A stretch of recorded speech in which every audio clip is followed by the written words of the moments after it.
Express অনলাইনে আপনাদের সবাইকে স্বাগত জানাচ্ছি। আজকের লোকের মুখে মুখে একটি কথা ফিরছে, এরপর আর কি।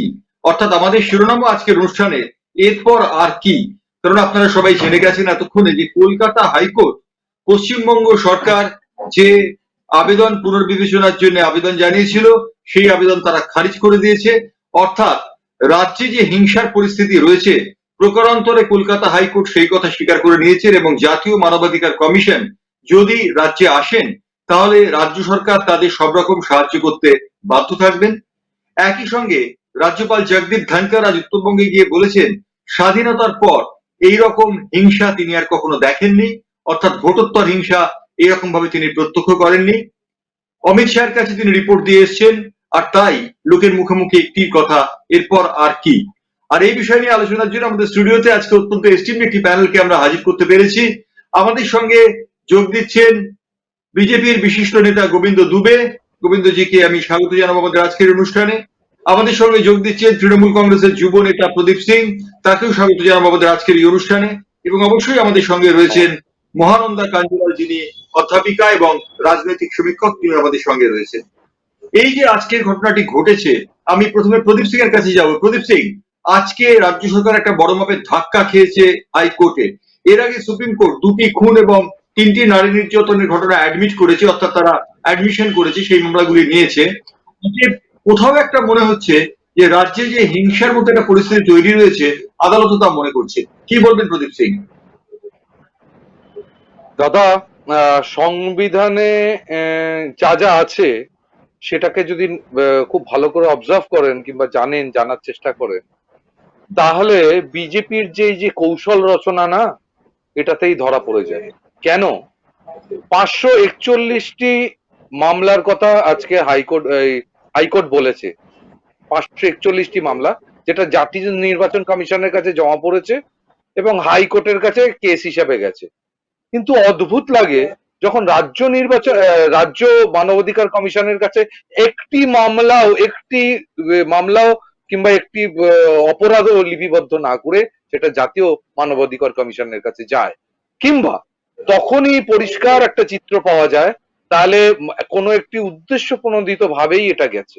যখন আপনাকে লোয়ার কোর্টকে টপকে আপার কোর্টে যেতে হয় কোনো বিষয় নিয়ে, তার মানে লোয়ার কোর্টকে কিছু আর লোকাতে চাইছেন। যে যদি রাজ্য মানবাধিকার কমিশনের কাছে যেত তাহলে রাজ্য মানবাধিকার কমিশন সেটাকে তদন্ত করত। তদন্ত করার পর সেটা নিয়ে হতে পারতো যে রাজ্য মানবাধিকার কমিশন বিজেপির কথা অনুযায়ী রাজ্য সরকারের আদেশ মতো চলতো, ধরুন এনকোয়ারি করতো না। তারপরে তিনি যদি জাতীয় মানবাধিকার কমিশন, তারপরে হাইকোর্টে যদি যেতেন, তাহলে এটা মানা যায়।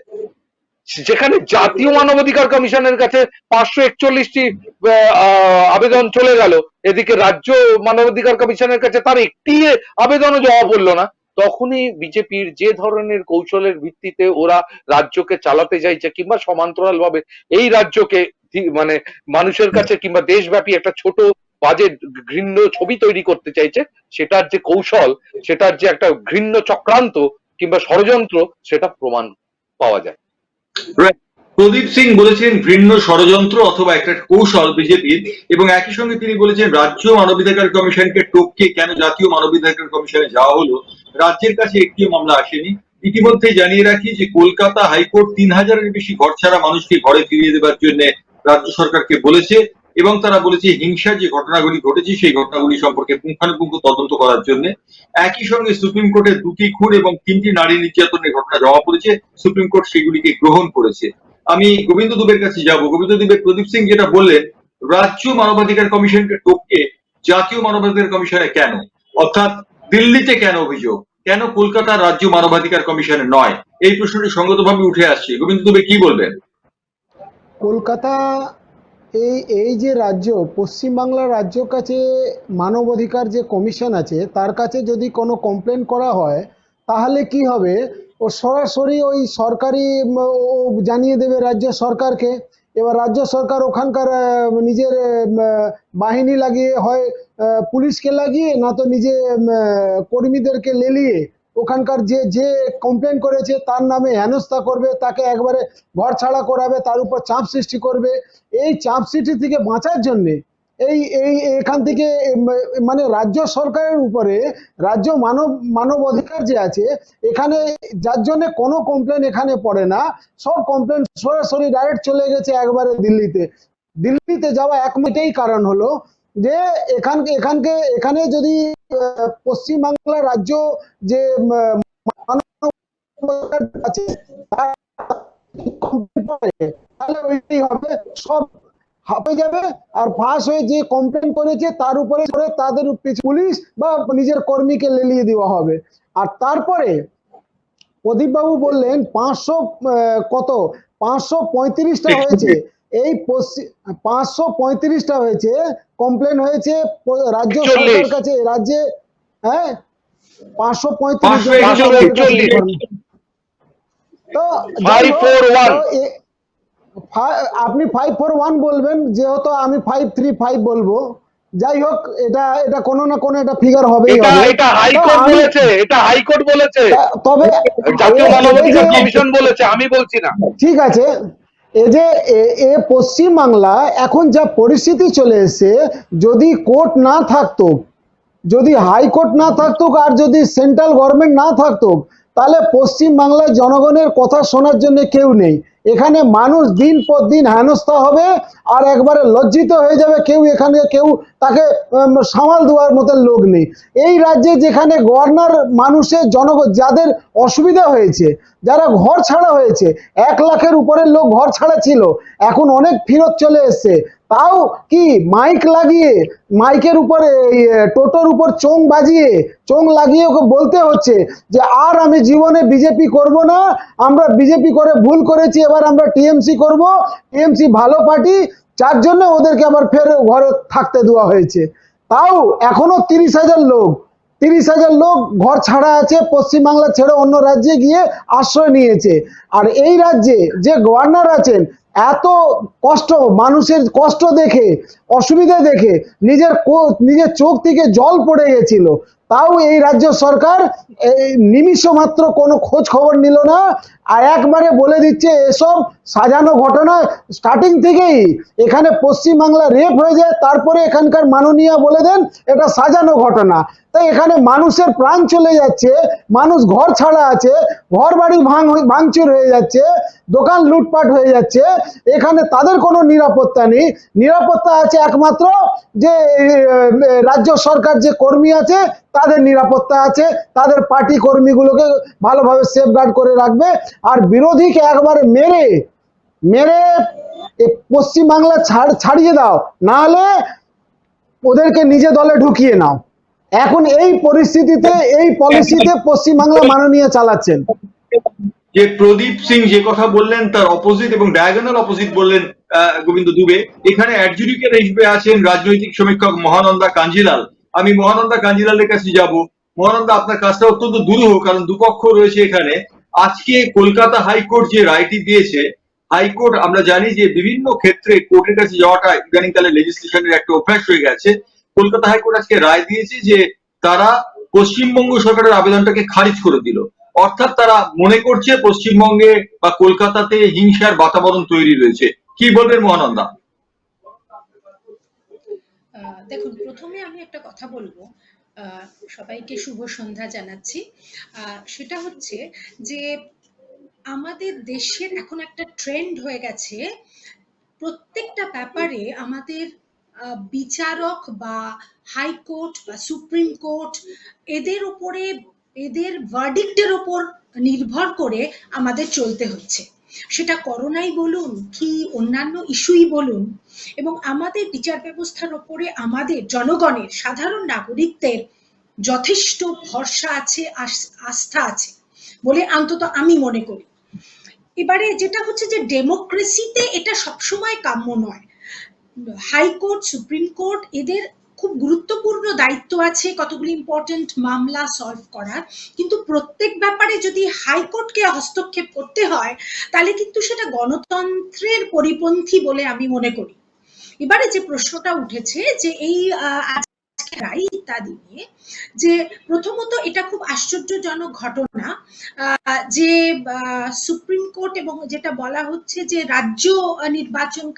রাজ্য যে মানবাধিকার কমিশন তার কাছে একটিও আপনার কমপ্লেন জমা পড়েনি, অথচ আমরা দেখতে পাচ্ছি 541 কেসেস জমা পড়েছে সুপ্রিম কোর্টে এবং নির্বাচন কমিশনের কাছে। প্রথমত এটা ভীষণ একটা কন্ট্রাডিক্টরি ব্যাপার। এই জিনিসটা সলভ করতে পারে একমাত্র কোর্ট, কারণ এটা একেবারে মানে যদি রাজ্যের পুলিশের কাছে যদি কিছু অন্তত কমপ্লেন জমা পড়তো তাহলেও সেটা একটা বিশ্বাসযোগ্য ব্যাপার ছিল, কিন্তু এটা একটা অদ্ভুত ব্যাপার তৈরি হয়েছে, প্রথম কথা। দ্বিতীয়ত আরেকটা কথা যেটা আমি বলতে চাই সেটা হচ্ছে যে দেখুন, রাজনৈতিক সন্ত্রাস কিন্তু আমাদের পশ্চিমবঙ্গে নতুন নয়, আমরা আমাদের জন্ম থেকে দেখে আসছি, তার আগে থেকে হয়ে এসেছে। এটা একটা অত্যন্ত খারাপ জিনিস আমি বলবো যে আমরা খুব রাজনৈতিক সচেতন একটা জাতি, বাঙালি জাতি, কিন্তু রাজনৈতিক সন্ত্রাসও কিন্তু এই রাজনীতির অঙ্গ হয়ে দাঁড়াচ্ছে পশ্চিমবঙ্গে বরাবর, এবং এখনো সেই ট্রেন্ডটা চলে আসছে। এবারের ইলেকশনে প্রচুর রাজনৈতিক হানাহানির ঘটনার সমানে আমরা শুনে এসেছি, এবং আরেকটা খুব খারাপ দিক যেটা এবারের রাজনৈতিক নির্বাচনে আমরা দেখেছি সেটা হচ্ছে যে শুধুমাত্র বিরোধী দল আক্রান্ত হচ্ছে না, শাসক দলও আক্রান্ত হচ্ছে, মানে এরকম ধরনের ঘটনা ঘটছে।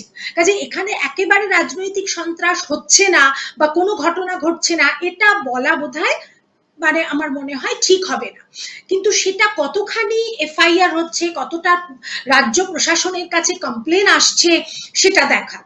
এবং যে রাজনৈতিক দল শাসন ব্যবস্থার মধ্যে আছেন তারা কিন্তু শুধু রাজনৈতিক দল নয়, তারা প্রশাসক, এবং প্রশাসকের একটা খুব বড় দায়িত্ব সেটা হচ্ছে নিরপেক্ষতা। কাজেই যখন যিনি প্রশাসক হিসেবে আসেন তিনি সমস্ত রাজ্যের প্রত্যেকটা মানুষের প্রশাসক, সে বিজেপি হোক, তৃণমূল হোক, সিপিএম হোক, যে কোনো দল হোক। কাজেই রাজনৈতিক হিংসা যদি হয়েও থাকে সেটা নিরপেক্ষভাবে দেখার দায়িত্ব কিন্তু রাজ্য পুলিশের, রাজ্য প্রশাসনের। এবারে যখন এই ধরনের ঘটনা ঘটছে, আমি যেটা বললাম যে একটাও এখানে কমপ্লেন জমা পড়ছে না, অথচ ওখানে 500-র উপরে কমপ্লেন জমা পড়ছে, তার মানে এখানে একটা কন্ট্রাডিকশন আছে, এবং যার জন্যই সম্ভবত হাইকোর্ট এই ব্যাপারে সক্রিয় হয়েছেন এবং বলেছেন যে ন্যাশনাল যে হিউম্যান রাইটস কমিশন এই তদন্ত করবে এবং দেখবে। কাজেই আমার মনে হয় এটা হাইকোর্টের রায়, এবং আমাদের অবশ্যই বিচার ব্যবস্থার উপরে ভরসা রাখা উচিত, তাদের ভার্ডিক্টের ওপর সবসময় আমাদের একটা ভরসা রাখা উচিত, কারণ বিচার ব্যবস্থা নিরপেক্ষ গণদেশে ভারতবর্ষ এটা আমরা বিশ্বাস করি। কাজেই নিরপেক্ষতা থাকবে, এবং এই রাজনৈতিক সন্ত্রাস বন্ধ করার দায়িত্ব কিন্তু রাজ্য প্রশাসনের। ইলেকশনের সময় যে ঘটনাগুলো ঘটে তার দায়িত্ব নির্বাচন কমিশনের, কিন্তু তার আগে বা পরে যে ঘটনাগুলো ঘটে সেগুলো কিন্তু অবশ্যই দেখার দায়িত্ব রাজ্য প্রশাসনের বলে আমি মনে করি। রাইট, আমি প্রদীপ সিং এর কাছে যাব। প্রদীপ সিং, আমরা দেখতে পেলাম যে সুপ্রিম কোর্টে 5টি মামলা সুপ্রিম কোর্ট অ্যাডমিট করেছেন। সেই 5টি মামলার মধ্যে 2টি হচ্ছে সরাসরি খুনের ঘটনা, বিজেপি কর্মীদের খুন করা হয়েছে, এবং 3টি, একটি ক্ষেত্রে নারী নির্যাতন এবং অন্য দুটি ক্ষেত্রে রেপ। তৃতীয়টিতেও রেপ করার চেষ্টা হয়েছিল কিন্তু শেষ পর্যন্ত রেপ করা যায়নি, এবং এফআইআর এ সেখানে পরিষ্কারভাবে তৃণমূল নেতার নাম উল্লেখ করা আছে, কিন্তু অভিযোগ যে তৃণমূল নেতার নাম উল্লেখ করা থাকলেও প্রশাসন কোনো ব্যবস্থা নেয়নি। সুপ্রিম কোর্ট এই কেসটা কিন্তু অত্যন্ত গভীরভাবে নিয়েছেন, এবং তারা বলেছেন যেখানে কালু শেখ বলে একজন এমএলএ এর নাম উল্লেখ করা রয়েছে সেখানে তাকে কেন অ্যারেস্ট করা হলো না। যে 5 জনের নাম এফআইআর করা হয়েছে, একজন ধর্ষিতা, তিনি নিশ্চয়ই কারোর নাম বানিয়ে বলবেন না, সেখানে 5 জনের মধ্যে একজনকে কেন গ্রেফতার করা হলো, এই প্রশ্নগুলো উঠে আসছে। আমি প্রদীপ সিং এর কাছে যাব। কলকাতা এবং তার পার্শ্ববর্তী এলাকা দেখে যদি আমরা বিচার করি তাহলে কি আমাদের খানিকটা ভুল হয়ে যাবে? কোথাও কি গ্রামের দিকে অত্যাচার সীমাহীন হয়ে যাচ্ছে যে কারণে আজকে সুপ্রিম কোর্টে মানুষকে ছুটতে হচ্ছে? দাদা, আপনি যেটা বলছেন আমি আপনার সমস্ত অভিযোগকে ধরুন মেনে নিচ্ছি, যে একদম আপনি যা বলছেন তা সেইভাবেই ঘটেছে। আমি বলছি না আমি সুপ্রিম একদম একদম একদম মানে যে সুপ্রিম কোর্টে তো নিজে থেকে জানে না, সুপ্রিম কোর্টের কাছে কেউ গেছে এই তথ্য নিয়ে, তবেই তো সুপ্রিম কোর্ট বলছে। আমি সেটাকে সেটাকেই ধরে নিচ্ছি। আপনি সুপ্রিম কোর্ট, আপনি আমায় বলছেন, তাই জন্য আমি মেনে নিচ্ছি যুক্তির খাতিরে। এবার দাদা, ভারতবর্ষে স্বাধীনতার পরে এরকম কখনো ঘটেনি, আমার দেখা নেই, আপনাদের কাছে তথ্য থাকতে পারে কিংবা ম্যাডামের কাছে থাকতে পারে, যে বাংলায় শাসক দলের ভোট পরবর্তী অবস্থানে 18টি জেলার মূল পার্টি অফিসে বিজেপি কর্মীরা 3 দিন ধরে ঘেরাও করে রেখে দিয়েছে যে আমরা তৃণমূলে জয়েন করতে চাই। তৃণমূল নেবে না, আর বিজেপির কর্মীরা জয়েন করবে তৃণমূলে, এরকম ছবি। আমরা তো আর এই ছবিটা নিয়ে গিয়ে সারা ভারতবর্ষ জুড়ে দেখাতে পারবো না যে স্বাধীনতার পরে এই ঘটনাও ঘটেছে, যে তৃণমূল কর্মীদের, আমরা বিজেপি কর্মীদের আমরা নিতে চাই না। কিন্তু 18টা জেলার মূল পার্টি অফিস বিজেপির শয় কর্মীরা, কোথাও কোথাও হাজার কর্মীরা ঘিরে রেখে দিয়েছে যে আমাদের তৃণমূলের ফ্ল্যাগ দিতে হবে, আমরা তৃণমূলে জয়েন করব, তবে বাড়ি ফিরবো। এরকম ঘটনাও স্বাধীনতার পরে কখনো কোনো রাজনৈতিক দলের ক্ষেত্রে ঘটেছে বলে আমার জানা নেই। এই প্রথম ঘটলো দেখলাম। 3টি রেপের কথা আমি এখনো উত্তর পাইনি। আমি আবার বলি, বাংলায় আমি যতদিন রাজনীতি করি কিংবা আপনি যতদিন সাংবাদিকতা করেন, যে কটি রেপের কথা সামনে পেয়েছেন, আমি একদম এটাকে ডিসঅনার করছি না। এটা যথোপযুক্ত আইন ব্যবস্থার থেকে শাস্তি পাবেন যদি কেউ করে থাকে, এটা নিয়ে কোনো সংশয় নেই। কিন্তু আমরা যে কটি দেখেছি ঘটনা, তার পরবর্তীকালে সেগুলোর যা রূপ সামনে এসছে, রাজনৈতিক ভাবে ব্যবহৃত হয়েছেন সেই মানুষজনরা, সেখানে কোথাও আমি সন্দেহ প্রকাশ করছি। হতে পারে যে তারা জাস্টিফাই, তারা সত্যি অত্যাচারিত হয়েছেন। যদি অত্যাচারিত হয়ে থাকেন, তাহলে আইন, ভারতবর্ষের আইন তাদের যার শাস্তি হওয়া উচিত তাকে শাস্তি দেবেই, যার শাস্তি পাওয়া উচিত তাকে শাস্তি দেবেই, এটা আমি বিশ্বাস করি। কিন্তু এটা যদি অন্যায় হয়ে থাকে, এটা যদি সাজানো ঘটনা হয়ে থাকে, এটা যদি কোনো একটি রাজ্য সরকারকে কলঙ্কিত করার জন্য বানানো ঘটনা হয়ে থাকে, তাহলে তো ঘটবেই। কিন্তু এই সবের মাঝখানে আপনি একটা কালু শেখের নাম উচ্চারণ করেছেন এবং বলেছেন যে বিধায়ক তিনি। একটু বলতে পারেন কোন আসনের বিধায়ক? আমি পূর্ব মেদিনীপুরের ঘটনা এবং পূর্ব মেদিনীপুরের খেজুরিতে যে ঘটনাটি ঘটেছে, সেখানে 60 বছরের এক বৃদ্ধাকে রেপ করা হয়েছে তার নাতির সামনে, এবং সেই নাতি ডিপোজিশন দিয়েছে যে সেখানে কালু শেখ বলে কোনো বিধায়ক নেই। না, কালু শেখ বলে কোনো বিধায়ক, খবরটা নিয়েছি প্রদীপ, যে কালু শেখ বলে একজন বিধায়ক আছেন, খেজুরিতে নেই, তিনি অন্যত্র আছেন পূর্ব মেদিনীপুরের অন্য একটি জায়গায়, এবং তিনি দাঁড়িয়ে থেকে এটি করেছেন বলে এফিডেভিটে বলা হয়েছে। এবং কালু শেখ বলে একজন বিধায়ক যে আছেন, সেটা কিন্তু পরীক্ষিত সত্য। সুতরাং আমার একটা কোথাও মনে হচ্ছে প্রদীপ যে, হ্যাঁ বলুন। কালু শেখ বলে কোনো বিধায়ক কোন আসন থেকে দাঁড়িয়েছেন সেটাও বলুন। কালু শেখ বলে আমাদের কোনো ক্যান্ডিডেটই ছিলেন না।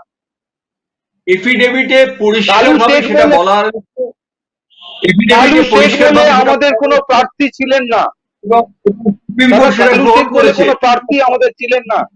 করতে পারেন, নিশ্চয়ই করতে পারেন, কোনো অভিযোগ, কারণ অভিযোগ নিশ্চয়ই গ্রহণ করতে পারেন, কিন্তু কালু শেখ বলে আমাদের কোনো তৃণমূল কংগ্রেসের প্রার্থী ছিলেন না।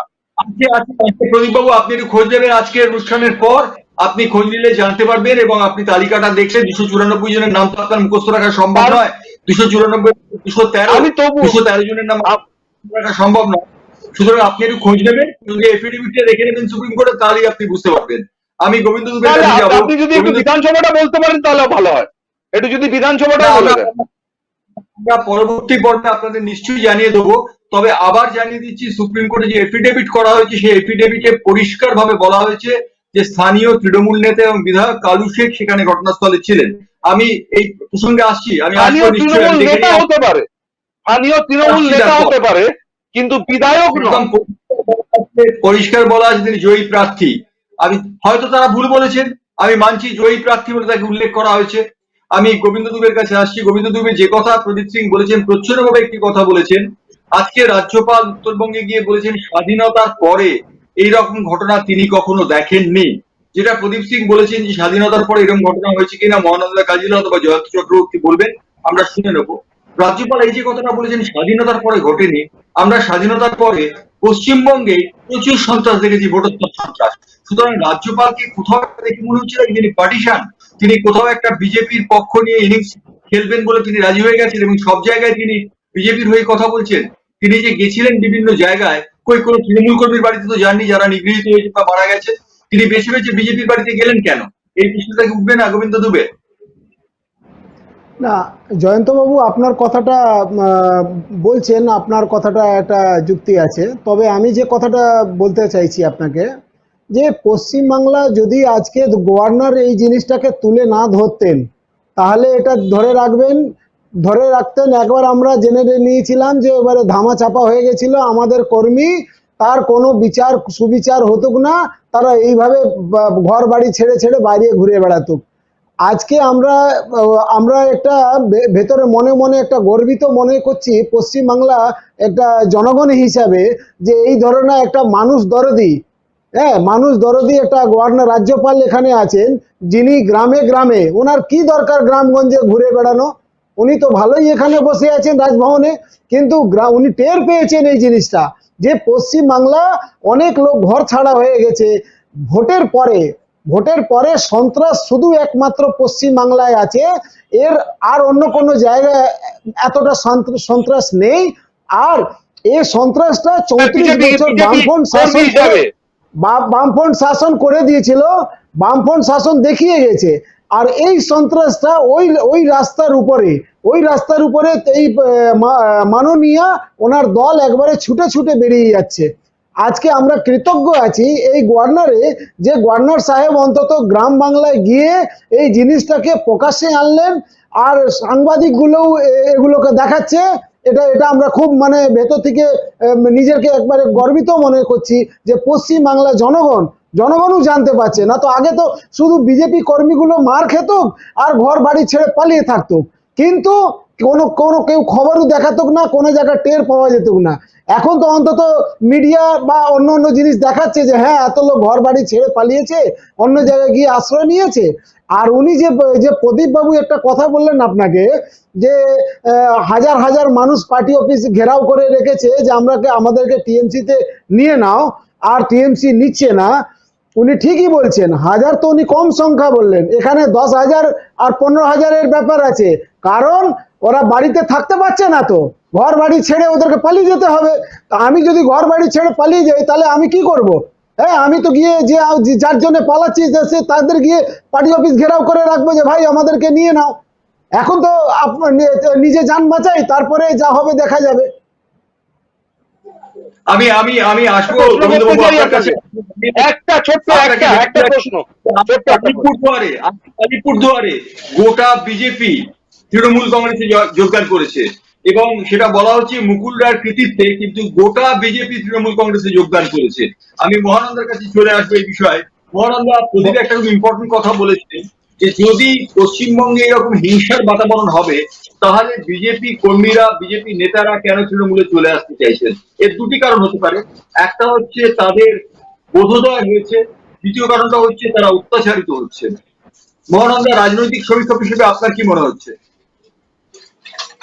দেখুন, এই যে দল বদলের ব্যাপারটা এবারের নির্বাচন থেকে এটা এত বেশি করে প্রকট হয়ে উঠেছে, যে দল বদল আমরা আগেও দেখেছি, ভারতবর্ষের রাজনীতিতেও দেখেছি বহুবার, এবং পশ্চিমবঙ্গেও দেখেছি। যদিও সিপিএম এর সময় আমরা এই রকম মানে একটা ড্রাস্টিক এবং ভোটের আগে এত পরিমাণ দল বদল, এখন একটু আগে বলা হচ্ছে যে বিজেপি থেকে সবাই তৃণমূলে চলে আসছে, কিন্তু নির্বাচনের আগেও তো আমরা দেখেছি যে তৃণমূল থেকে প্রচুর মানুষ বিজেপিতে চলে গেছে। তাহলে অ্যাকচুয়ালি তো মানে একটা দল আরেকটা দলকে অভিযোগ করছে। যখন বিজেপিতে গিয়েছিল, তাহলে তারা কিসের জন্য গিয়েছিল? যদি সন্ত্রাসের ভয়ই এখন তৃণমূলে চলে আসে, প্রশ্নটা যদি সেরকম হয়, আমি কিন্তু বিজেপি তৃণমূল কারুর সপক্ষেও বলছি না, একেবারে নিরপেক্ষভাবে বলতে একটা কোয়েশ্চেন রাখছি নাগরিক হিসেবে, যে যদি আজকে বলা হচ্ছে যে আমরা দেখতেও পাচ্ছি যে বিজেপি থেকে সবাই তৃণমূলে চলে আসছে, তাহলে বিজেপি তো বিরোধী দল পশ্চিমবঙ্গে, তাহলে ঠিক নির্বাচনের আগে শাসক দল ছেড়ে এত মানুষ কেন বিজেপিতে গিয়েছিল? তাহলে এটা কিন্তু একটা বড় প্রশ্ন যে এই দল বদলটাকে একটা এমন মানে শিল্পের পর্যায়ে নিয়ে যাওয়া হয়েছে এবারে পশ্চিমবঙ্গের ভোটে, যে সেটা একটা মানে আলোচনার বিষয়বস্তু হয়ে গেছে। কাজেই দল বদল হচ্ছে, কিন্তু এবারে যেটা সন্ত্রাসের কথা যেটা বলা হচ্ছে বা মাননীয় রাজ্যপালের কথা বলা হচ্ছে, এখানে আমি দু একটা কথা বলবো। সেটা হচ্ছে সন্ত্রাসটা পশ্চিমবঙ্গের রাজনীতিতে নতুন নয়, বরাবর হয়ে এসেছে। এবং যে অভিযোগ দায়ের করার কথা বলা হচ্ছে, যদি দেখুন বিচার ব্যবস্থা, আমি তো বলছি যে ভারতবর্ষের বিচার ব্যবস্থা নিরপেক্ষভাবে বহু ভালো ভালো বিচারের রায় দিয়েছে। কাজে বিচার ব্যবস্থার উপর আমাদের ভরসা আছে। যদি কেউ ফেক কমপ্লেনও করে, সেটা তো বিচার হবে, আদালতে বিচার হবে, তার বিচার এবং তার রায় আমরা নিশ্চয়ই দেখব, তার জন্য আমরা প্রস্তুত। কিন্তু রাজ্য সরকার বলছেন যে তাদের কাছে কোনো কমপ্লেন জমা পড়েনি, সুপ্রিম কোর্টের কাছে বা নির্বাচন কমিশনের কাছে এত কমপ্লেন জমা পড়েছে। তো সেই কমপ্লেন গুলো নিশ্চয়ই দেখবে, বিচার ব্যবস্থা দেখবে, বিচারকেরা দেখবে। কাজে সেটা আমরা দেখব, সেটা নিয়ে আলোচনা করে কোনো লাভ আছে বলে আমার মনে হয় না। এখন যেটা প্রবলেম হচ্ছে যে সন্ত্রাসটা যে হচ্ছে, সেটা কোন দল করছে সেটা বড় কথা নয়। সন্ত্রাসে মারা যাচ্ছে সাধারণ মানুষ, যে মানুষটা এমন মানুষ যারা যে কোনো দলের নিচু তলার কর্মী, যে মানুষটা চলে গেলে তার সংসারটা অসহায় হয়ে যাচ্ছে, অনাথ হয়ে যাচ্ছে সংসারটা, একটা মানুষ রোজগারের মানুষ সে চলে যাচ্ছে। এগুলো কিন্তু দেখতে হবে, প্রশাসনকে দেখতে হবে অবশ্যই। এবারে যেটা একটু বলতে চাই জয়ন্তদা, সেটা হচ্ছে যে মাননীয় রাজ্যপালকে নিয়ে যে কথাগুলো এতক্ষণ ধরে আলোচনা হচ্ছিল আমি শুনছিলাম, যে দেখুন পশ্চিমবঙ্গেও যেহেতু মানুষ রাজনৈতিক ভাবে খুবই সচেতন, এই জিনিস কিন্তু নতুন নয়। অর্থাৎ রাজ্যপালের সঙ্গে শাসক দলের যে বিভিন্ন বিষয়ে মতবিরোধ, এটা আমরা দেখেছি। সেটা বিডি পান্ডের সময়ও সিপিআইএম এর দেখেছি, গোপাল কৃষ্ণ গান্ধীর সময় দেখেছি সিপিআইএম এর সঙ্গে, কেশরীনাথ ত্রিপাঠীর সঙ্গেও নানা ব্যাপারে তৃণমূল কংগ্রেসের দেখেছি। কাজে এটা নতুন নয়। রাজ্যপাল সাংবিধানিক প্রধান, কিন্তু কনস্টিটিউশনে এটাও বলা আছে যে তিনি কিন্তু in compliance with state government কাজ করবেন। অর্থাৎ বিরোধিতা নয়, রাজ্য প্রশাসনের সঙ্গে, রাজ্যের মন্ত্রিসভার সঙ্গে মিলেমিশে তিনি কাজ করবেন রাজ্যের কল্যাণের জন্য। এটাও কিন্তু কনস্টিটিউশনে আছে। এবং তিনি যেখানে যাবেন, যেখানে যা যা কাজ করবেন, সেটা রাজ্য মন্ত্রিসভা জানবে। সেটা জানাটা কিন্তু অফিসিয়ালি একটা প্রয়োজন আছে বলে মনে করা হচ্ছে। কাজে এখানে যে প্রশ্নটা উঠছে, রাজ্যপাল যেতেই পারেন, রাজ্যপাল নর্থ বেঙ্গলেও যেতে পারেন, গ্রামে গঞ্জেও যেতে পারেন, সবই করতে পারেন, সেটা কোনো মানে বলার কিছু নেই। তিনি সাংবিধানিক প্রধান, তিনি দেখতেই পারেন। কিন্তু তিনিও যেন নিরপেক্ষভাবে এই রাজ্যের মানুষের ভালো চিন্তা করে ওয়েলফেয়ারের কথা ভেবে কাজ করেন। অর্থাৎ আমরা নাগরিকরা কিন্তু তার কাছ থেকে নিরপেক্ষতা আশা করি। তিনি যে সন্ত্রাসের বিরুদ্ধে কথা বলছেন, ভালো কথা, কিন্তু সেটা তৃণমূল এবং বিজেপি দু পার্টির জন্যই যেন সমানভাবে বলেন উনি। এটাই আমরা চাইবো। শুধু একটা পার্টির মানুষ তো মার খাচ্ছে না, দুটো পার্টির লোকই থেকে বিজেপিতে এবং বিজেপি থেকে তৃণমূলে কেন আসছেন, আমার কারোর কাছে কোনো দায়বদ্ধতা নেই। আমি পরিষ্কার করে বলি, তৃণমূল থেকে বিজেপিতে গিয়েছিলেন ধান্দার জন্য, আবার যারা এখন বিজেপি থেকে তৃণমূলে আসতে চাইছেন তারাও ধান্দার জন্য আসছেন। বেশিরভাগই হচ্ছেন ধান্দাবাজ। আমি এই কথাটা কোট আনকোট ব্যবহার করলাম। বেশিরভাগ হচ্ছেন ধান্দাবাজ। তারা ভেবেছিলেন বিজেপি ক্ষমতায় আসবে, তাই তারা তৃণমূল থেকে বিজেপিতে চলে গেছিলেন। এখন তারা দেখেছেন তৃণমূল ক্ষমতায় এসছে, অতএব তারা তৃণমূলে চলে আসছেন। এদের মতো মানুষজন যত বেশি, এদের মধ্যে বেশিরভাগ, সবার কথা বলছি না, এদের মধ্যে বেশিরভাগ যদি রাজনীতি থেকে বিসর্জিত হন, তাহলে বোধহয় রাজনীতি খানিকটা কলুষমুক্ত হবে। আর রাজ্যপালের ভূমিকা সম্পর্কে যেটা বলা হলো, আমি সেই সম্পর্কে বলি, একদম ঠিক কথা বলেছেন মহানন্দা, যে রাজ্যপাল রাজ্য সরকারকে কমপ্লিমেন্ট করবেন এবং রাজ্য সরকারের সিদ্ধান্তগুলো নেবেন। কিন্তু রাজ্য সরকার যদি কোথাও থেকে মনে হচ্ছে রাজ্যপাল কোথাও একটা কোন রাজনৈতিক দলের পার্টি প্রেসিডেন্টের মতো আচরণ করছেন। তিনি একতরফা বলে যাচ্ছেন যে এই হয়েছে, একতরফা একটি দলকে অপরাধীর কাঠগড়ায় দাঁড় করাচ্ছেন। তিনি আজকে চলে গিয়ে বলছেন স্বাধীনতার পর এরকম সন্ত্রাস আমি কোথাও দেখিনি, এবং তিনি বিভিন্ন ক্ষেত্রে একটি দলের রাজনৈতিক কর্মীদের কাছে যাচ্ছেন। সবকিছু মিলে রাজ্যপালের ভূমিকা, যে গাম্ভীর্য, যে উদারতা, যে সহিষ্ণুতা আমরা আশা করি।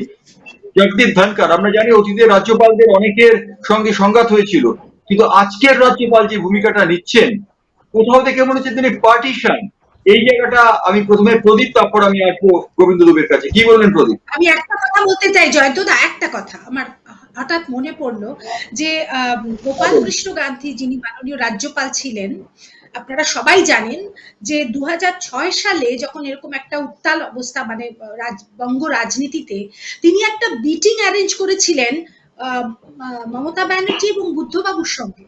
এটা আপনাদের সকলের মনে আছে। তার মানে কি হ্যাঁ, একদমই তাই। রাজ্যের একদমই তাই। কথা ভেবে, হ্যাঁ, তার মানে কি, তার মানে উনি দুপক্ষকেই সমানভাবে যাতে একটা সুষ্ঠু সমাধান হয়, এটা উনি কেন করেছিলেন, যে যাতে রাজ্যের মানুষের স্বার্থে একটা সুষ্ঠু সমাধান হয়। এই নিরপেক্ষতাটা আমি কিন্তু মানুষ চায়। কাছে আসবো উত্তর নিয়ে। প্রদীপ, রাজ্যপালের ভূমিকা নিয়ে। দাদা, রাজ্যপাল সম্পর্কে আমি যত কম বলি ততই সবার পক্ষে মঙ্গল। কারণ আমার কাছে রাজ্যপালের অবস্থান যেটা দাঁড়িয়েছেন অত্যন্ত ঘৃণ্য।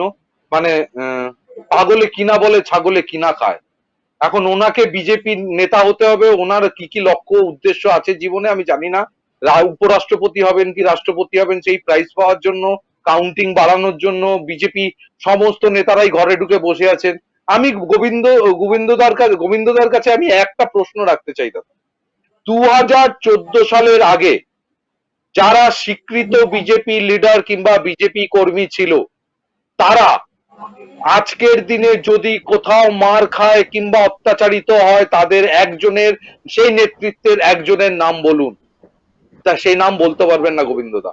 তার কারণ সেই দিনকে 2014 সালের আগে যারা বিজেপি করত, তারা আজকের দিনেও স্ব জায়গায় সম্মানের সঙ্গে তারা আছে। তারা কেউ বাড়ি ছাড়া হয়নি, তারা কেউ গায়ে হাত তোলেনি, তারা কেউ একটা গালি খায়নি, তাদের কেউ অত্যাচারিত করছে না। কিন্তু প্রশ্ন হলো যে কারা হচ্ছে কিংবা কোথাও কোথাও কারা কারা করেছে, যার জন্য এরকম একটা সিচুয়েশন তৈরি হয়েছে। সিচুয়েশনটা তৈরি হয়েছে জয়ন্তদা, আমি সমস্ত মানুষকে বোঝানোর জন্য এটা বলতে চাই যে সমস্ত হারমাদ বাহিনী, সিপিএম এর হারমাদ বাহিনী যখন বুঝেছে তৃণমূলের সঙ্গে এই হারমাদগিরি করে যেভাবে সাম্রাজ্য চালাতো, তারা সেই সাম্রাজ্য চালাতে পারবে না।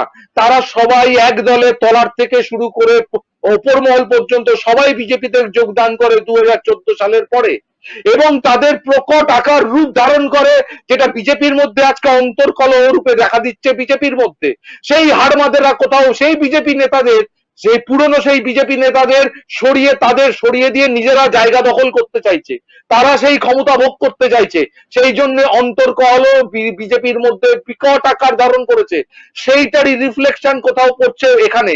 সিপিএম এর কৃতকর্ম যে কাজটা করে এসেছিলেন সেই ভদ্রলোক সিপিএম এর জামানায়, তিনি আজকে গিয়ে কোথাও বিজেপি হয় নতুন রূপ ধারণ করেছেন।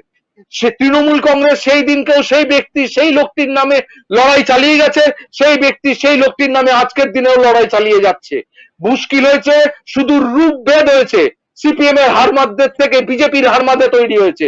কিন্তু গোবিন্দদা কোথাও অস্বীকার করতে পারবেন না বুকে হাত দিয়ে, কোন 2014 সালের আগে যে বিজেপির নেতারা সসম্মানে বিজেপি করতেন, দল করতেন, তারা আজকের দিনেও সসম্মানে বিজেপি করছেন, দল করছেন, সে পরিবারের সঙ্গে আছেন অতীব শান্তিতে।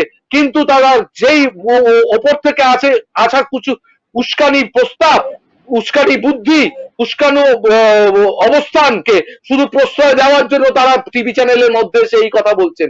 কোন একজন বিজেপি নেতৃত্ব 2014 সালের আগে যিনি বিজেপি করতেন, তারা আজকের দিনে বিজেপি ভেতরকার হারমাদদের দ্বারাই আক্রান্ত হচ্ছে। তারা সেখানে কোনো তৃণমূলী কিছু বলতে যাচ্ছে না, কিন্তু সেইটাকেই ওরা কনভার্ট করানোর চেষ্টা করছে, তৃণমূলের ঘাড়ে চাপানোর চেষ্টা করছে।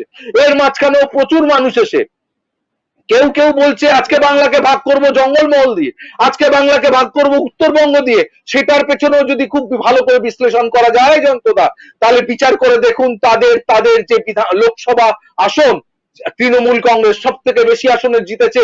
যদি যোগ করা যায়, তাদের সামনের দিনে লোকসভা আসনে তারা জিততে পারবে না। আমি দুজনের নাম করে বলি, একজন উত্তরবঙ্গকে ভাগ করার চেষ্টা করেছে, তিনি বেসিক্যালি আদিবাসীদের নিয়ে রাজনীতি করে উপরে উঠে আসা মানুষ। তিনি কখনো কংগ্রেসের বিরোধিতা করেছেন, কখনো তৃণমূলের বিরোধিতা করেছেন, কখন তৃণমূলের সঙ্গে এসছেন, কখনো বিজেপির কাছে গেছেন। আজকের দিনে সেই আদিবাসীরাও তার উপর ভরসা রাখতে পারছে না। উত্তরবঙ্গে যে যে যে কেন্দ্র থেকে তিনি জিতেছেন সেই কেন্দ্র থেকেও তিনি আর লোকসভায় টিকিট পেলেও জিততে পারবেন না। সেই যখন অবস্থান বুঝতে পেরেছেন তখন এই উত্তরবঙ্গকে মানুষের নিজেকে রক্ষা করার স্বার্থে, মানুষের রায় বলে, মানুষের ন্যাচারাল ডাক বলে উত্তরবঙ্গকে আলাদা করার নিরিখে বাংলাকে আবার ভাগ করতে চাইছে। ব্রিটিশরা দুবার বাংলা ভাগ করেছে, বাঙালি আর একবারও বাংলা ভাগ করতে দেবে না। আবার একটা কথা বলি, সৌমিত্র খা জঙ্গলমহলকে পর্যন্ত ভাগ করতে বলেছে, সেই দাবি তুলেছে। সৌমিত্র খা আছে তিনটে মানুষ নেই, সেই লোকটা বলছে জঙ্গলমহলের মানুষের দাবি, সেটা আমায় শুনতে হবে গোবিন্দদার কাছ থেকে। গোবিন্দদাকেই জিজ্ঞেস করুন, গোবিন্দদা যদি কোনো রাজনৈতিক কাজ করতে যান কোথাও, সেখানে কোনো তৃণমূলী কেউ তাকে বাধা দান করেন কিনা, সারা বাংলা জুড়ে উনি যান, কোথাও উনি বাধা পান কিনা। তারপর তখন তো এসে উনি টিভিতে বলবেন যে আমি এখানে আক্রান্ত হয়েছি, এখানে আমি বাধা পেয়েছি। না, কোন বিজেপি নেতাকে, কোন বিজেপির রাজ্যপাল সম্পর্কে প্রদীপ সিং যে কথা বললেন, এবং কোথাও একটা দেখে মনে হচ্ছে রাজ্যপাল পার্টিশন আচরণ করছেন।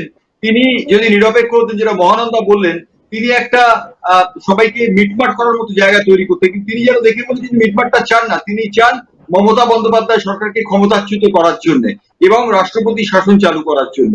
যদি এটাই উদ্দেশ্য হয় তাহলে তো গোড়াতেই গলদ, কারণ রাজ্যপালের ভূমিকাটা তো এটা নয়। গোবিন্দ বাবু, কি মনে হয় রাজ্যপালের ভূমিকা সম্পর্কে? আমি জয়ন্তবাবু, আমি আপনার কথাটা অনেক ভাবলাম, তারপরে আমি বলছি, ভেবে করেই বলছি। এই যে গভর্নর সাহেবের আজকে এই পরিস্থিতি হলো কেন, জগদীপ ধনখড় সাহেব, ওনার সাথে আজকে মমতা বন্দ্যোপাধ্যায় এরকম পরিস্থিতি হলো কেন? আজকে আপনাকে এই জিনিসকে একবার এই বিষয়কে কথাবার্তা বলার আগে আপনাকে ভাবতে হবে কোত্থেকে চালু হয়েছে। চালু হয়েছে যখন জগদীপ ধনখড় পশ্চিমবাংলা গভর্নর হয়ে এসেছিলেন। এই মাননীয় মমতা বন্দ্যোপাধ্যায় ওনাকে 3 দিন অপেক্ষা করালেন, শপথ নিতে দিলেন না। মানুষকে আপনি কত হেনস্থা করাবেন, একটা লিমিট আছে তো।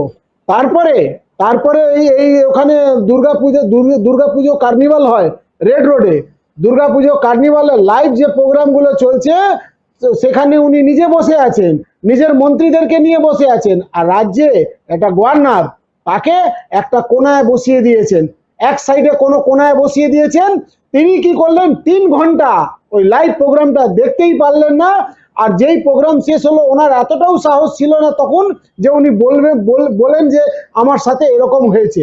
পরের দিন মিডিয়া ওনার কাছে গেল, তখন উনি মিডিয়াকে বললেন যে from last 3 hours I will be completely black out, মানে আমার চোখের সামনে একবারে অন্ধকার, 3 ঘন্টা ধরে আমি বসে রইলাম, একটা কোনো কিছু আমি জানতেই পারলাম না কি হলো না হলো, যেহেতু আমি নতুন এসেছি আমার বসতে হলো। তো মানুষকে দেখুন, মাননীয় জীবনে কাউকে সম্মান করেন না, না উনি বিচার ব্যবস্থাকে মানবেন, না উনি আইনি প্রক্রিয়াকে মানবেন, না উনি গভর্নরকে মানবেন, না উনি দিল্লি সরকারকে মানবেন, উনি কাউকে মানবেন না। ওনার একটা হিটলারের মতন একটা ফরমান জারি হয়ে যাবে যে আমি একটা অর্ডার সিটি আছে, এরকম করতে হবে। আজকে দেখুন ইলেকশন শেষ হয়ে গেল, নতুন সরকার গঠন হয়ে গেল, তার মন্ত্রিসভা হয়ে গেল, তারপরে এত লোক ঘর বাড়ি ছেড়ে থাকবে কেন? তা আপনার হাতে যদি হোম মিনিস্ট্রি তো একবারে মাননীয় হাতে আছে, উনি একবারে গিয়ে কন্ট্রোল করবেন জিনিসগুলোকে। উনি কোনোদিনই বলেন না, একবার একটা শুধু বলে দিয়েছেন যে মানে তোমরা এরকম করো না, আরে এরকম করো না তার আইনি ব্যবস্থা নেন। আমাকে ওই যে প্রদীপ বাবু বললেন যে আপনারা আক্রান্ত হন না, আপনি জানেন জয়ন্তবাবু, আমি তো মার্ডার হতে বেঁচে গেলাম। আমি এই ডোমজুরের পাশে জগৎবল্লভপুর আছে, সেখানে ইলেকশন ক্যাম্পেইনে আমাকে পার্টি পাঠিয়েছিল, সেখানে ডোমজুর থানার পাশেই ওখানেই দাঁড়িয়ে আছি। হ্যাঁ, আর আমার সাথে আমি আমার গাড়িতে বসে আছি, তখন কল্যাণ ব্যানার্জি ওখান থেকে 5000 লোককে নিয়ে মিছিল বের করছে, আর আমি ওখানে দাঁড়িয়ে আছি, আমি চুপ করে বসে আছি যে গাড়িতে। নির্বাচন কমিশনের হাতে ছিল, তখন শাসন ব্যবস্থা নির্বাচন কমিশনের হাতে ছিল। শুনুন না, আমি কি করলাম, পাশে গাড়ি থেকে বেরিয়ে পাশে থানায় চলে গেলাম, আর আমার সাথে একটা আরশাদ আলম বলে অল ইন্ডিয়া মাইনরিটি মোর্চা সেক্রেটারি ছিলেন, আমরা দুজন থানায় চলে গেলাম। আমাদের গাড়ি মার লাঠি সোটা দিয়ে পেটানো চালু হয়ে গেল। কিন্তু আমার কাছে যখন এসছে তখন আমি বললাম যে যদি আপনারা আমাদের দুজন, পেছন থেকে থানা কি করলো, পালিয়ে গেল, কোনো অফিসার পেছনে দেখা গেল না। আমরা শেষকালে আমি দেখলাম যে আর তো নিরাপত্তা বলে কিছু নেই, এখানে আমাদের মার্ডার হবে। আমরা হাত জোড় করে বললাম ওই টিএমসি কর্মীদেরকে যে যদি তোমরা মারতে চাইছো তাহলে মার্ডার করে দাও আমাদেরকে, যদি কোনো তোমাদের লাভ পাও এখন ইনস্ট্যান্ট কোনো লাভ পাও তাহলে মেরে দাও, আর লাভ না পাও তাহলে মারলে কি লাভ হবে। তো যেখানে খারাপ আছে সেখানে ভালোও আছে। ওর ভেতরে কয়েকটা কর্মীগুলো কমসে কম ধরে রাখুন 40-50 জন আমাদের ঘিরে নিল।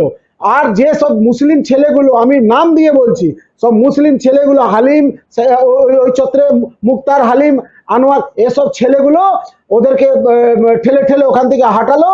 তবে ওরা সরে গেল। আস্তে আস্তে আমরাও আমার গাড়িতে বসে করে, ততক্ষণ আমাদেরও কর্মী চলে এসে আমাদেরকে ওখান থেকে বের করলো। তা এই হাল আছে। উনি যদি কেউ যদি এই কথাটা বলতে থাকে যে আপনার আঘাত হয়নি, Paschimbangla law and order Jayanta babu complete failure আছে।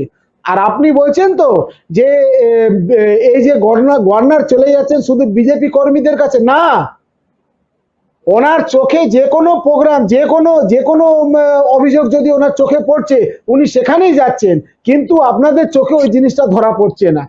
যেহেতু বিজেপি কর্মী বেশি ঘর বাড়ি ছাড়া আছে, যার জন্য আপনাদের চোখে এটাই পড়ছে যে বিজেপি নিচ্ছেন, তাহলে গভর্নর রিভেঞ্জ নিচ্ছেন, হিংসা, তাহলে গভর্নর প্রতিশোধ তুলছেন, তাই তো? না, এই যে আপনি বললেন যে সেই জন্য এখন প্রতিশোধ নিচ্ছেন গভর্নর, আপনি তাই তো? যখন কথা বললেন আর তখন আমি আপনি বললাম না, ইলেকশন কমিশনের শাসন ব্যবস্থা কথা বলে এখনকার কথা বলছি। মানুষ কি করে সহ্য করে ওটা ক্যাপাসিটি রাখুন। রাইট। আপনি আমি যাবো একটুখানি মহানন্দা কাঞ্জিলালের কাছে। মহানন্দা কাঞ্জিলাল, কোথাও কি দেখে মনে হচ্ছে যে তৃণমূল এবং বিজেপি নির্বাচনের আগে বিজেপি ভাবতে পারেনি তারা 200-র নিচে, এতটা নিচে চলে যাবে 77, একটা কোথাও হতাশা, এবং তৃণমূল কংগ্রেস ভাবতে পারেনি তারা 213 করবে, কোথাও একটা আত্মতুষ্টি এবং আত্ম অহংকার। এর ফলে কি পশ্চিমবঙ্গের এই অবস্থা হয়ে দাঁড়ালো? একদিকে আত্ম অহংকার এবং অন্যদিকে গভীর হতাশা, তারপর পশ্চিমবঙ্গের এই অবস্থা হলো। কি বলবেন মহানন্দা? দেখুন, বিজেপি ভেবেছিল যে অনেক বেশি সিট পাবে, কারণ তারা ক্যাম্পেনিংটার উপরে খুব জোর দিয়েছিল, এবং এত একটা গর্জাস ক্যাম্পেনিং তো পশ্চিমবঙ্গবাসী আগে কখনো দেখেনি। মানে সেটা রোড শোই বলুন কি এতবার প্রধানমন্ত্রী, স্বরাষ্ট্রমন্ত্রী নিজে ক্যাম্পেনিং এ আসা, এগুলো মানে কেউই দেখেনি আগে। কাজে এটা তারা কিন্তু সত্যি কথা বলতে কি ক্যাম্পেইনিং এর উপর খুব জোর দিয়েছিলেন, যেটা রাজনৈতিক প্রতিদ্বন্দ্বিতায় খুব স্বাভাবিক ব্যাপার। অবশ্যই সেটা হতে পারে, যে কোনো রাজনৈতিক দল করতে পারে, সেটা ব্যাপার নয়। যার জন্য তারা আশা করেছিলেন যে বাংলাতে তারা বেশ কিছু সিট পাবেন, এবং আমরা অমিত শাহজির কাছে শুনেওছি যে, মানে বারে বারে শুনেছি যে 200-র বেশি সিট পাওয়া যাবে ইত্যাদি। সেটা নিয়ে এখন আর আলোচনা করছি না, কিন্তু যেটা বলতে চাইছি যে তারা চেয়েছিলেন। কিন্তু আমার ব্যক্তিগত মত হচ্ছে যে আমরা কিন্তু বিধানসভা ভোটটাকেই কনসেন্ট্রেট করব, অর্থাৎ আগের বিধানসভা ভোট এবং এই বিধানসভা ভোট 2016 এবং 2021, তারা কিন্তু 3 থেকে 77 হয়েছে, এটা মনে রাখতে হবে। কাজে বিজেপি কিন্তু সিট বাড়িয়েছে এবং প্রধান বিরোধী দল হিসেবে পশ্চিমবঙ্গে তারা উঠে এসেছে। কাজে তাদের হতাশার তো কোনো কারণ আমি দেখছি না। কাজে একেবারে 3 থেকে যারা 77-এ এসছে বিধানসভায়, তাদের এতগুলো ক্যান্ডিডেট, তারা বিরোধী দল হিসেবে মানে যথেষ্ট কাজ করবে বলে দাবি করছে, সেখানে তাদের হতাশা কেন হবে? তারা তো আস্তে আস্তে উঠে এসেছে, এটা তো ঠিক কথা। রাজনৈতিক পর্যায়ে অনেক কিছু চলতে পারে। তারা সরকারটা গড়ে ফেলেছিলেন, তারা মনে করেছিলেন পশ্চিমবঙ্গে পালাবদলের পালা হবে, মমতা বন্দ্যোপাধ্যায়ের জায়গায় বিজেপির কোনো মুখ্যমন্ত্রী হবে এবং বিজেপি সরকার পরিচালনা করবে। সেই কারণে হতাশাটা এসছে। 3 থেকে 77 হওয়ার আত্মতুষ্টিকে তারা আত্মতুষ্টি বলে মনে করছেন না, বা তারা মনে করছেন না একটা বড় লিড হয়েছে। তারা আশা করেছিলেন যে সরকারটা তারাই করবেন, সেখানেই কিন্তু আশাভঙ্গের বেদনা। অবশ্যই দেখুন, পরীক্ষা দিতে গেলে মানুষ তো 100%ই আশা করবে যে আমি পাশ করব। এবারে ফেল করলে ন্যাচারালি তার খারাপ লাগবে, কিন্তু সেটার জন্য এই রিয়াকশন হবে বলে আমার মনে হয় না। এটা তো তারা একটা কেন্দ্রীয় রাজনৈতিক দল, এবং সেটা হওয়া কাম্যও নয়। তারাও রাজনৈতিক ভাবে লড়াইটা করুক। আমার বক্তব্য যে কোনো তারা তো রাজনীতির ময়দানে এসেছে লড়াইটা করতে। রাজনীতির ময়দানে লড়াইটা রাজনীতির মাধ্যমে হোক, ভোটের মাধ্যমে হোক, সেখানে তো যেটা হবার হয়ে গেছে। কাজে তার পরবর্তীকালে এই হিংসা প্রতিহিংসা এগুলো কোনোভাবেই সেটার প্রতিফলন হওয়া উচিত নয়। তাই আদর্শ পরিবেশ হচ্ছে হিংসা প্রতিহিংসার কোনো জায়গা নেই। আমি প্রদীপের কাছে যাবো। প্রদীপ, তিনটি অপশন রয়েছে। একটি অপশন 356 ধারা জারি, যেটাকে রাষ্ট্রপতি শাসন বলে। 2 নম্বর অপশন 355 নম্বর ধারা জারি, যেটাকে বলা হয় কয়েকটি ডিপার্টমেন্ট যার মধ্যে হোমও আছে, সেটা পরিচালনা বা কেন্দ্র নেবে। তৃতীয়টা হচ্ছে বিজেপি কোনো দুটোই করবে না, তারা খালি বিরক্ত করে যাবে তৃণমূল সরকারকে। এই তিনটে নীতির মধ্যে প্রথমটি রাষ্ট্রপতি শাসন করে তৃণমূলকে শহীদ করার অবকাশ বিজেপি দেবে বলে মনে হয় না। 355 ধারা জারি করার ঝুঁকি তারা নেবে না, কিন্তু কনস্ট্যান্টলি তৃণমূল কংগ্রেস সরকারকে বিরক্ত করার যে strategy, nothing unfair in love and war, সেক্ষেত্রে পলিটিক্যাল ওয়ারে তারা যদি এই স্ট্র্যাটেজিটা নিয়ে থাকে, তাহলে কি মনে হয় যে এই স্ট্র্যাটেজিটাই কার্যকর হতে চলেছে? তারা কি কনস্ট্যান্ট পোক করে যাচ্ছে, কি মনে হচ্ছে? এই স্ট্র্যাটেজিতে আমরা নেই, এই স্ট্র্যাটেজিতে আমরা নেই। আপনি বলছেন জিজ্ঞেস করেছেন আমায়? হ্যাঁ, উনি বলছেন নেই, আমায় জিজ্ঞেস নেই। প্রদীপ কি বলছে? এবার বলি আপনি যে প্রশ্নটা করেছেন, এই প্রশ্নটা নিয়েই সমস্ত সাধারণ মানুষের প্রশ্ন হলো এটা। একদম সাধারণ মানুষ, সমস্ত বাংলার চায়ের দোকানে যে প্রশ্নটা হয়, সেই প্রশ্নটাই আপনি করেছেন। এইবার সব থেকে এই প্রশ্নের জবাবে আপনি যদি বিজেপিকে জিজ্ঞেস করেন, থেকে বিপাকে পড়েছে কিন্তু তারাই, আমরা কিন্তু নই। কারণ ওদের উদ্দেশ্য হলো তাদের নিজেদের নাক কেটে লোকের যাত্রা ভঙ্গ করতে যাওয়া, মানে আমাদের যাত্রা ভঙ্গ করতে যাওয়া। কিন্তু নাক কাটা যাচ্ছে কার? তাদের নিজেদের। তারা বঙ্গভঙ্গ দিবস পালন করছে, পশ্চিমবঙ্গ দিবস পালন করছে, বঙ্গভঙ্গ উৎসবের মাধ্যমে পশ্চিমবঙ্গ দিবস পালন করছে। অদ্ভুত লাগে। পশ্চিমবঙ্গ দিবস যেদিনকে পালন করছে, সেটা আদৌ পশ্চিমবঙ্গ দিবস কিনা, পশ্চিমবঙ্গ জন্মদিন কিনা সেটাও জানে না, সেদিনকে পশ্চিমবঙ্গ দিবস মেনে ফেললো। এবং তাদের দুইজন এমপি দুজন ক্লেম করে বসলো সেই বাংলাকে, সেই পশ্চিম বাংলাকে কিভাবে ভাগ করা যায়। মানে নিজের নাক কেটে পরের যাত্রা ভঙ্গ করতে যাওয়ার যে পদ্ধতি, সেই পদ্ধতি অবলম্বন করতে চাইছে। এর পেছনেও আরো দুটি কারণ আছে দাদা। সামনে যদি আপনি সারা ভারতবর্ষকে অঞ্চল ভিত্তিক, রাজ্য ভিত্তিক যদি অ্যানালাইসিস করেন, সামনের দিনে 24 পর্যন্ত মোদী এবং অমিত শাহের জন্য যেভাবে তারা মসৃণ পথের মাধ্যমে সিংহাসনে গিয়ে বসেছিল, সেই অবস্থা সারা ভারতবর্ষ, সেইখানে এক এবং অদ্বিতীয় মূল প্রতীক হিসাবে সারা ভারতবাসী বাঁচতে যাচ্ছে, সেটা কোথাও টের পেয়েছে। সেই জন্য মমতা বন্দ্যোপাধ্যায়কে এই বাংলার মধ্যে বিভিন্ন ইস্যু দিয়ে আটকে রাখো। যদি সে বেরোতে পারে, একবার বেরোতে পারে, মোদী সাহেব ক্ষমতাকে সেই আটকানোর চেষ্টা করছে। কিন্তু আমি আপনাকে বলি, কৃষ্ণের কংস যেমন কৃষ্ণের জন্ম আটকাতে পারেনি, মমতা বন্দ্যোপাধ্যায়কে প্রধানমন্ত্রী সিংহাসন আটকাতে পারবে না নরেন্দ্র মোদী এবং অমিত শাহ।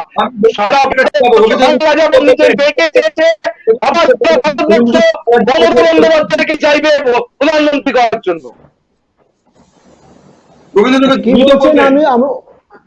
হ্যাঁ, কি বলছেন? আমি তো প্রদীপ বাবু কি বলে যাচ্ছেন, আপনি আপনাকেও বলার চান্স দিচ্ছেন না।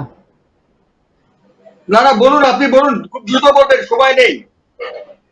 না, উনি যে কথাটা বলেন, দেখুন পশ্চিম বাংলা আপনাকে মেনে রাখতে হবে জয়ন্তবাবু যে এখানে law and order complete failure আছে, লাইন শৃঙ্খলা এখানে একবারে নেই। আর এই যে উত্তরবঙ্গে এই যে বিভাজন ভাজন একসাথে থাকবে, এই সমস্ত কথাবার্তা কেন হচ্ছে? এটা এই জন্য হচ্ছে, ওরা শোষিত আছে, বঞ্চিত আছে, কোনোদিন কোনো সুবিধা ওরা পায় না।